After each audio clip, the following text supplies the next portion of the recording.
का म्हटलं असं डायरेक्ट पहिली मोबाईल बघते. ए परत चालू झाला. चल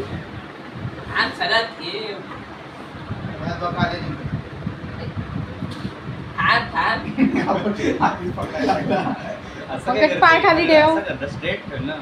पंकज पाय खाली ठेव.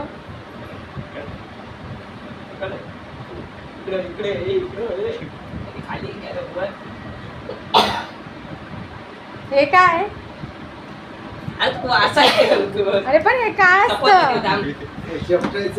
हा आमटा पकडायचा ज्याचा आमचे ना आमटा पकडला तो जिंकला. उभा ठेव रे असं वेळ नाही उभा ठेवायचा. माझं काही येत माझं काही येतो